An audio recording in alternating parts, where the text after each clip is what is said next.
Baik, selamat pagi, siang, sore, atau malam. Sebelumnya, perkenalkan kami di sini dari kelompok 3, kelas C, akan mempresentasikan sistem pengenalan emosi ucapan yang telah kami kembangkan dengan menggunakan ekstraksi fitur MFCC dan model machine learning random forest. Sebelumnya, perkenalkan saya sendiri Niputumita Kartika Dewi dengan NIM akhir 072. Di sini saya akan mendemokan sistem pengenalan emosi ucapan yang telah kelompok kami buat. Nah, di sini dapat dilihat pada layar yaitu tampilan antarmuka dari sistem pengenalan emosi ucapan menggunakan framework Streamlit, di mana pada sistem kami ini hanya menerima audio sebagai inputan dengan tipe file yaitu WAV. Nah, kemudian emosi yang dapat diidentifikasi yaitu sebanyak 8 jenis. Ada neutral atau netral, kemudian ada calm atau tenang, happy atau senang, sad atau sedih, angry atau marah, fearful atau takut, surprise atau terkejut, dan disgust atau jijik. Nah, sebelum mendemokan lebih lanjut, di sini saya akan menjelaskan sedikit terkait codingan dari antarmuka sistem menggunakan framework Streamlit. Nah, yang pertama di sini ada DevMind, di mana kita mendefinisikan fungsi main yang akan dijalankan sebagai fungsi utama aplikasi. Nah, selanjutnya di sini ada st.title, yaitu untuk menampilkan judul sistem pada antarmuka, yaitu di sini judulnya adalah deteksi emosi dari audio. Nah, selanjutnya di sini ada st.write, yaitu untuk menampilkan teks singkat atau instruksi kepada pengguna agar mengunggah file audio untuk diprediksi emosinya. Nah, selanjutnya di sini ada st.fileUploader, yaitu di sini membuat file uploader di Streamlit yang hanya menerima file dengan tipe file .wav. Nah, selanjutnya di sini em, kita akan mengecek apakah pengguna sudah mengunggah file.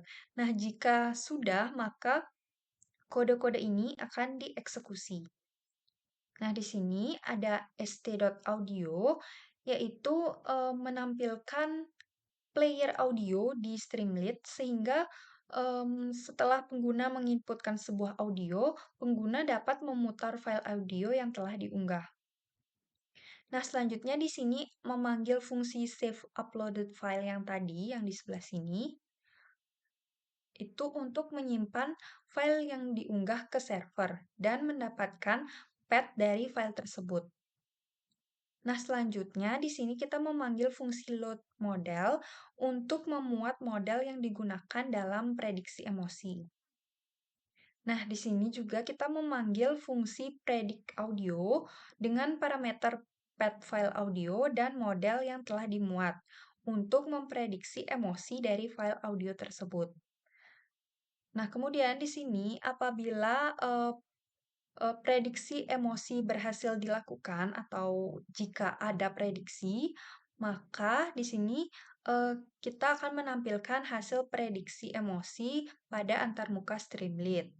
Nah, di sini juga kita akan mengecek apakah file audio yang diunggah masih ada di server. Nah, jika iya, kita lakukan ini, yaitu untuk menghapus file yang masih ada di server tersebut untuk menghemat ruang penyimpanan. Nah, mungkin di sini kita langsung saja kembali lagi ke demo sistem. Nah, em, di sini seperti yang sudah saya katakan sebelumnya bahwa file audio yang diunggah harus bertipe WAV dan maksimal ukuran filenya yaitu 200 MB. Nah, kita coba input suatu audio, di mana audio ini saya ambil dari dataset yang kelompok kami gunakan, yaitu dataset emosi surprise. Nah, di sini seperti yang sudah saya katakan sebelumnya juga bahwa setelah eh, file audio diunggah, maka ada eh, audio player sehingga pengguna dapat memutar isi dari audio yang telah diunggah. Kids are talking by the door. Nah, di sini juga terlihat hasil prediksinya dan memang benar hasil prediksinya yaitu surprise atau terkejut. Sehingga dapat dikatakan bahwa model deteksi emosi ini telah berhasil mengenali emosi audio tersebut. Nah, kita coba unggah sebuah audio lain lagi yang sama saya ambil dari dataset kelompok kelompok kami gunakan, di mana ini mengambil dataset emosi calm atau tenang, dan hasilnya juga benar, yaitu calm atau tenang. Sehingga dapat disimpulkan bahwa model deteksi emosi yang telah dilatih menggunakan dataset ini berhasil memprediksi emosi dari audio tersebut. Artinya, pemrosesan data yang dilakukan itu dapat dikatakan efektif, sehingga membantu model untuk memprediksi emosi dengan benar. Nah, kita coba mengunggah sebuah audio lain di mana audio ini eee, kelompok kami rekam secara spontan, bukan menggunakan dataset. Nah, di sini mmm, kita bisa Oh my God, Belle! Oh my God!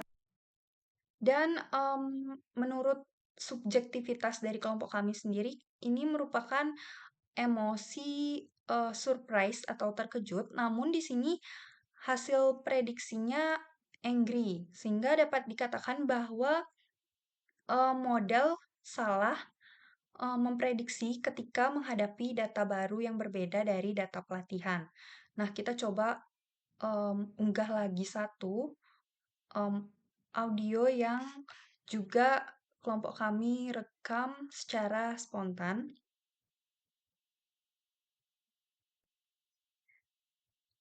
di mana Oh my God, I'm so excited. Oh wow. Oh. menurut subjektivitas dari kelompok kami itu bahwa emosi yang terdapat dalam audio ini adalah surprise, namun hasil prediksi sistem itu mengatakan sad atau sedih. Sehingga dapat disimpulkan bahwa emosi diekspresikan secara berbeda oleh individu yang berbeda, sehingga prediksi model dapat salah ketika menghadapi data baru yang berbeda dari data pelatihan. Nah, selain itu juga dapat disebabkan akibat kualitas audio yang kurang baik seperti kebisingan latar belakang, sehingga model kesulitan dalam mengekstraksi fitur dan membuat prediksi yang kurang akurat. Nah, selanjutnya di sini saya akan mencoba untuk mengunggah audio lain, di mana di sini saya akan mencoba untuk mengunggah audio musik. Nah, namun pada sistem itu tidak ditampilkan hasil prediksinya. Hal ini dikarenakan model yang kami kembangkan itu khusus untuk menganalisis dan memprediksi emosi manusia. Maka ketika dihadapkan dengan audio musik, prediksi emosi itu tidak terdeteksi dengan benar yang disebabkan karena perbedaan sumber data dan karakteristik yang berbeda.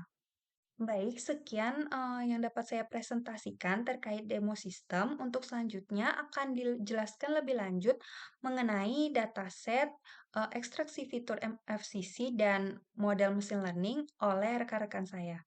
Terima kasih. Baik, perkenalkan kembali, saya Ige Delande Pangareksa dengan NIM akhir 128. Oke, sekarang saya akan menjelaskan pada bagian data. Yang pertama itu ada pengumpulan data. Dataset yang kami gunakan adalah RAFDES atau Ryerson Audio Visual Database of Emotional Speech and Song. Nah, dataset ini terdiri dari 1440 file audio percakapan dalam bahasa Inggris. Emosi yang diidentifikasi itu ada netral, ada tenang, ada senang, ada sedih, ada marah, ada takut, terkejut, dan jijik. Nah, lanjut pada bagian proses data. Yang pertama itu ada pre-processing. Pre-processing pertama itu ada pre-emphasis, yaitu mengkompensasi frekuensi tinggi dari sinyal suara. Setelah itu yang kedua ada framing windowing atau memecah sinyal audio menjadi frame untuk analisis yang lebih stabil. Itu pada pre-processing. Setelah itu ada di ekstraksi fitur. Nah, kami menggunakan mel frekuensi Cepstral Coefficient atau MFCC untuk menangkap karakteristik penting dari sinyal suara. Setelah itu ada model machine learning yang kami gunakan, yaitu algoritma random forest. Data akan dibagi menjadi 80% untuk pelatihan dan 20% untuk pengujian. Nah, model yang dilatih untuk mengenali dan mengklasifikasikan emosi berdasarkan fitur MFCC dari data audio.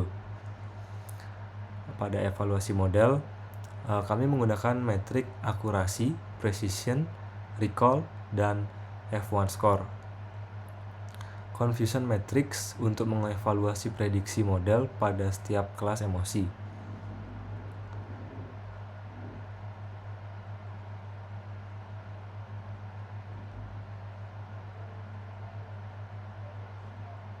Nah, adapun tantangan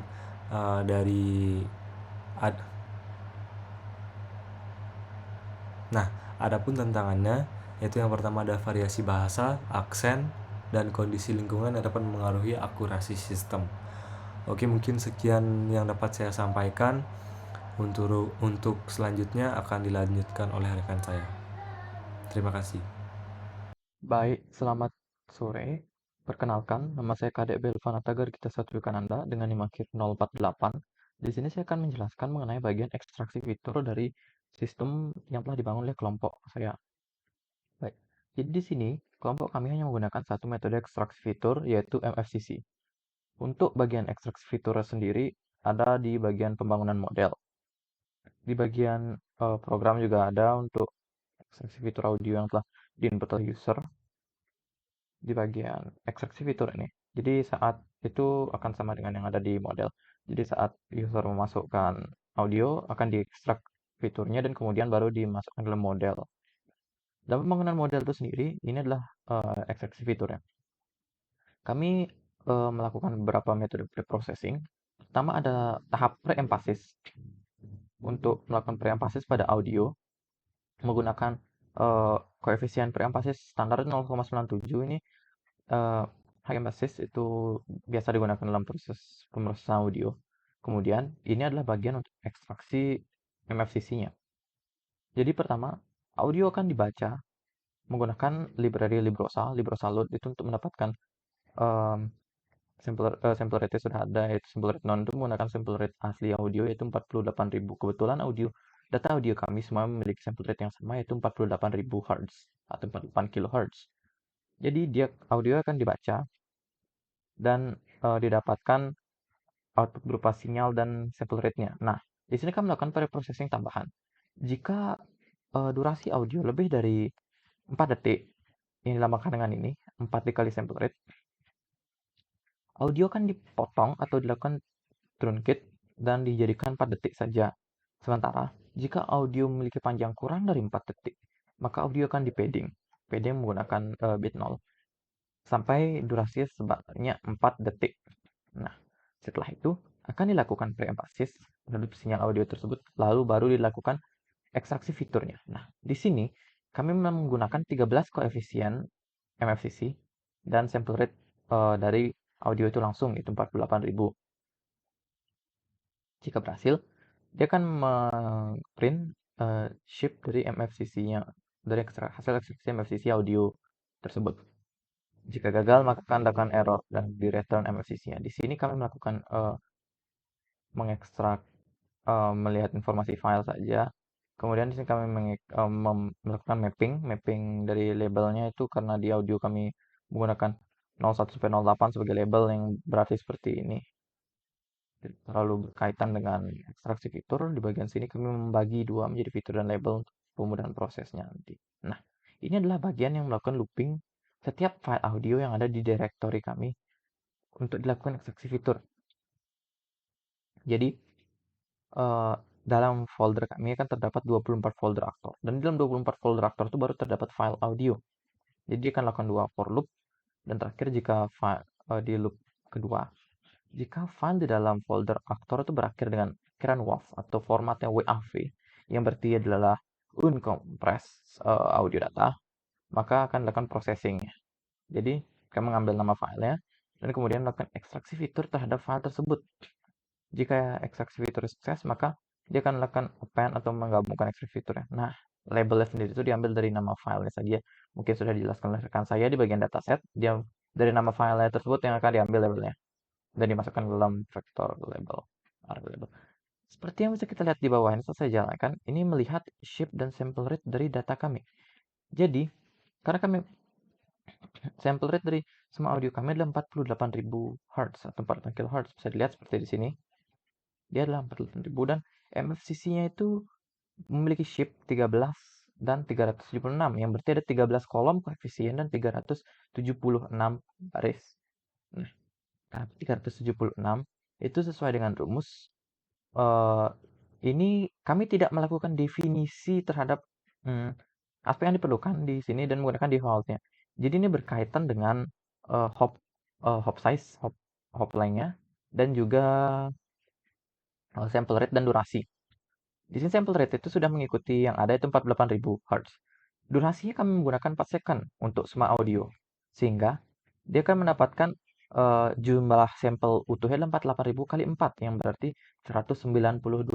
Nah, kemudian akan dibagi dengan hop size itu 512. Nah, itu adalah 375. Tetapi ada ditambah 1 di rumusnya sehingga menjadi 376. Jadi, kami juga sudah melihat bahwa ini adalah shape MFCC-nya. Nah, setelah itu akan dimasukkan ke dalam array feature dan label array label, dan kemudian akan dilakukan untuk membangun model. Baik, mungkin untuk bagian pembangunan model akan dijelaskan oleh rekan saya.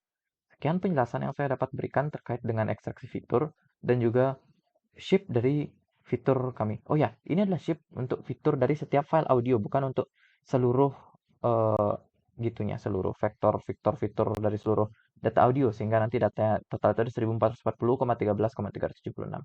Baik, mungkin itu saja mengenai ekstraksi fitur yang dapat saya jelaskan. Apabila ada kesalahan saya mohon maaf, dan untuk penjelasan dilanjutkan oleh rekan saya. Terima kasih.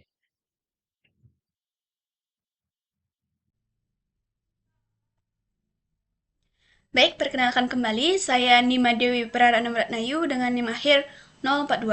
Jadi di sini saya akan menjelaskan mengenai model. Seperti yang sudah dijelaskan oleh rekan saya tadi, seperti ini tampilan utama untuk sistem kami, di mana di sini menjelaskan untuk penggunaan model yang kami gunakan. Oke, mungkin sudah terlihat di sini. Oke, selanjutnya saya akan menjelaskan lebih detail untuk model klasifikasi yang kami gunakan dalam sistem kami, di mana di sini kami sudah sempat melakukan percobaan untuk sistem kami. Kami melakukannya di Colab, mungkin bisa terlihat di layar ya, semoga bisa terlihat langsung ya. Jadi seperti ini. Mungkin untuk ekstraksi fitur sudah dijelaskan oleh teman saya, jadi saya lebih fokus untuk di model. Nah, jadi sekedar tambahan untuk sekedar info tambahan. Jadi di Colab sendiri kami menggunakan data yang sama seperti yang sudah dijelaskan, yaitu roughdef, tapi di sini cuma bisa terbaca dari output streamingnya akan dipotong hingga 50 baris terakhir. Jadi tidak semua data bisa include di dalam Colab. Tapi sebentar lagi saya akan tampilkan di bagaimana hasilnya jika saya menggunakan di lain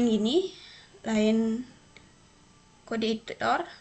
Nah, jadi di sini untuk data yang terbaca sendiri yang digunakan jadinya segini. Jadi 11.156 untuk data trainingnya, terus tuh untuk testingnya ada sekitar 290-an. Jadi seperti yang sudah dijelaskan tadi, untuk perbandingannya tuh untuk penggunaan data testing dan trainingnya itu digunakan sebagai seperti 80% dan juga 20%. Nah, jadi di sini model utama yang kami gunakan di sini Oke, sebenarnya kami menggunakan satu model saja di sini yang kami buat untuk sistem kami di sini, karena dari sini kami bisa lihat model random forest merupakan model klasifikasi yang nilai akurasinya paling tinggi. Tapi di sini karena kita menggunakan Ecolab, tidak semua data bisa terbaca, akurasinya cuma terdetek 58, atau mungkin bisa saya run ulang tuh nanti jadinya tuh kayak seperti 60-an tuh lah jadinya. Jadi seperti ini untuk proses di penggunaan model random forestnya. Di sini kita klasifikasikan dulu, terus tuh untuk proses trainingnya sama testingnya seperti ini, terus evaluasinya. Jadi di sini saya langsung print akurasinya supaya bisa terlihat di sini sebagai sini. Mungkin ini masih terlihat sedikit ya, tapi sebentar lagi saya jelaskan di bagian menggunakan kode editor saya di VS Code. Mungkin salah. Jadi selanjutnya tuh untuk matriks evaluasi yang kami gunakan seperti yang sudah kami cantumkan di laporan. Jadi kami menggunakan matriks evaluasi seperti presisi, recall, F1 score dengan nilai akurasinya seperti berikut ini yang sudah terlihat pada tampilan layar. Nah, selain random forest, kami juga sempat mencoba beberapa metode lain. Ini kan seperti arahan kemarin, kami menggunakan beberapa model sebagai pembanding, di mana model utama yang paling besar akurasinya yang kami gunakan. Jadi di sini sendiri untuk kita juga menggunakan model SVM. Bukan kita di sini kita tidak menggunakan model SVM, tapi perbandingan model jika kita menggunakan SVM, di mana akurasinya cuma dapat 29. Jadi itu lebih kecil kan daripada di sini, yaitu 58. Terus tuh seperti ini juga untuk matriks evaluasinya. Terus tuh di sini selain itu kita juga menggunakan KNN, dimana juga kurang lebih hampir sama, yaitu dimana cuma akurasinya terdeteksi cuma 3,3, 0,33. Terus tuh matriks evaluasinya seperti berikut. Nah, jadi di sini kami mencoba-coba untuk model lainnya kan sudah dijelaskan tadi untuk bagaimana tampilan dari matriks evaluasinya di sini terlihat seperti gambar berikut. Nah, mungkin di sini saya akan jelaskan kembali untuk bagian jika kita menggunakan editor lain. Sebentar dulu. Editor. Di sini. Jadi sama ya, cuma saya pindah untuk penggunaan editornya supaya bisa semua data tertampil di sini yang kita gunakan di Rafdes sendiri, dimana data yang kita gunakan di sini jadi yang berbeda, karena di sini tuh semua data bisa kebaca oleh oleh sistemnya langsung kan, yang kita gunakan yaitu Rafdev bisa semua kebaca. Jadinya untuk data trainingnya lebih besar jadinya, dan juga data testingnya jadinya untuk itu bakal mempengaruhi juga di bagian akurasi. Kita bisa lihat sendiri di sini dengan model random forest sendiri yang model utama kita gunakan, sini mendapatkan akurasi sebesar 0,92. Berarti itu udah di atas rata-rata. Jadi itu merupakan suatu kelebihan yang kami gunakan dalam model random forest ini. Terus tuh untuk beberapa yang sudah kami coba juga kan tadi seperti yang di Google Colab, untuk SVM sendiri masih tetap mendapat akurasi cuma 28%. Selanjutnya dengan KNN nambah juga, tapi sekitar 56%. Jadi untuk datanya masih lebih besar, yaitu menggunakan random forest. Jadi untuk metode utama yang kami gunakan di sini, model utama yaitu random forest sendiri. Jadi seperti itu untuk penjelasan modelnya. Nah, jadi untuk semua program sudah dijelaskan oleh saya dan juga teman-teman saya. Apabila ada kesalahan ataupun perkataan yang tidak sesuai, mohon dimaafkan. Dari kelompok kami mengucapkan terima kasih.